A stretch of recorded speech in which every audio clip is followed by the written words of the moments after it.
इस वक्त की बड़ी खबर आपको कन्नौज से बता रहे हैं, जहां बारिश के बाद से बड़ा कोहरा, विजिबिलिटी पूरी तरह से गायब हो चुकी है। सड़क पर कोहरे की चादर से पसरा सन्नाटा, ओस ने बढ़ाई आलू किसानों की चिंता। इस वक्त की बड़ी खबर आपको कन्नौज से बता रहे हैं, जहां विजिबिलिटी शून्य हो चुकी है। विजिबिलिटी पूरी तरह से गायब हो चुकी है। कोहरे की वजह से बारिश के बाद कोहरा बढ़ा है, जिसके बाद विजिबिलिटी पूरी तरह से गायब हो चुकी है। सड़क पर कोहरे की चादर से सन्नाटा पसरा है। आलू के किसानों की चिंता बढ़ गई है। किसानों की चिंता बढ़ गई है। खेती पर इसका नुकसान होने के आसार जताए जा रहे हैं। कन्नौज से बड़ी खबर आपको बता रहे हैं, जहां बारिश के बाद से कोहरा बढ़ा है।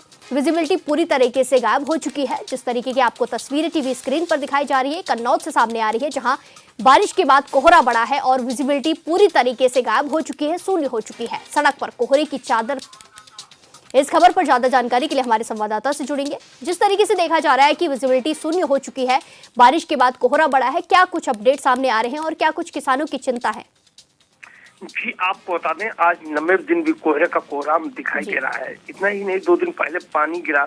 पानी के बाद से लगातार कोहरा अपना प्रकोप जारी किए हुआ है, जिससे किसानों की चिंताएं बढ़ गई हैं। किसानों का कहना है कि हमारे खेतों में तैयार खड़ी आलू की फसल बर्बाद हो रही है, जिससे किसानों को उसमें लगातार महंगी से महंगी दवाओं का छिड़काव करना पड़ा है। उसके बाद भी जो लगने वाला रोग है वो थमने का नाम नहीं ले रहा है। वहीं आज अगर आसमान से लेकर जमीन तक कोहरे की ही सफेद चादर दिखाई दे रही है।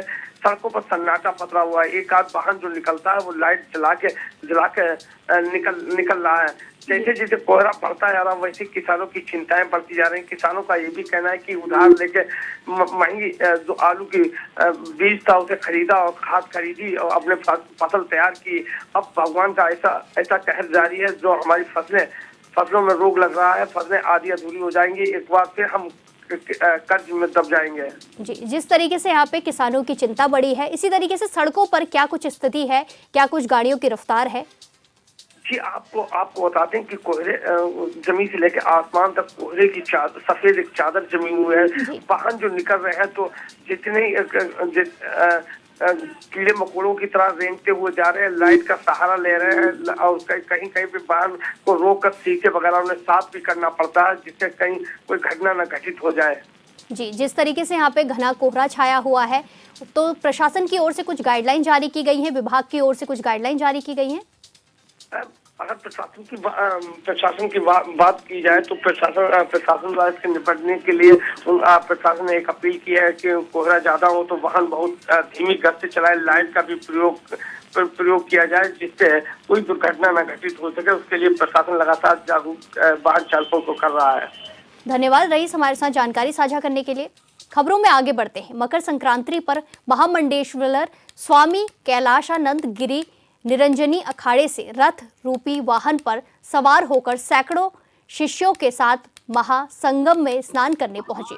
त्रिवेणी संगम पर अमृत स्नान को लेकर उन्होंने ये अनुभव शब्दों में बयान नहीं किया जा सकता। अमृत स्नान साधु संतों की सालों की तपस्या, साधना, प्रेम और उनकी गहरी श्रद्धा का प्रतीक है। उन्होंने कहा कि गंगा का जल अमृत समान है। महामंडलेश्वर स्वामी गिरी ने एप्पल के फाउंडर स्टीव जॉब्स की पत्नी लॉरेन पावेल की आध्यात्मिक नाम कमला दिया है। उन्होंने कहा कि वो एक सात्विक, सरल और सहृद व्यक्तित्व की महिला है। वहीं प्रयागराज में आयोजित महाकुंभ को स्वामी कैलाशानंद गिरी ने सनातन धर्म का सबसे बड़ा वैभव बताया। उन्होंने कहा कि त्रिवेणी संगम पर करोड़ों श्रद्धालुओं की उपस्थिति इस बात का प्रमाण है कि सनातन धर्म का प्रभाव विश्व स्तर पर बढ़ रहा है।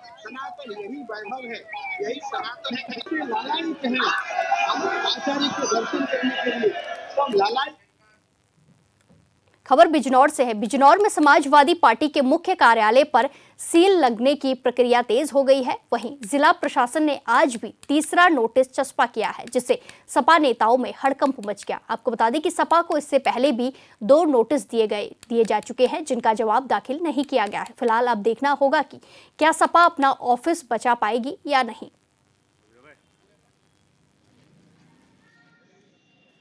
यहाँ BIC के पास जो दुकानें थी उनको जब पहले जांच कराई गई तो पाया कि यहाँ सरकारी नंबर में दुकानें बनाई गई हैं। लगभग ये 7 दुकानें हैं और इनको फिर विनिमय क्षेत्र से भी नोटिस किया गया। इनके द्वारा कोई संतोषजनक जवाब नहीं दिया गया तो 7 तारीख में इनको सील किए जाने का आदेश पारित किया गया और उसको आज सीलिंग कराया गया। ये सरकारी ज़मीन है जिन पर अवैध रूप से लोगों ने अतिक्रमण करके यहाँ पर दुकानें बना ली। कितनी दुकानें थी ऐसी?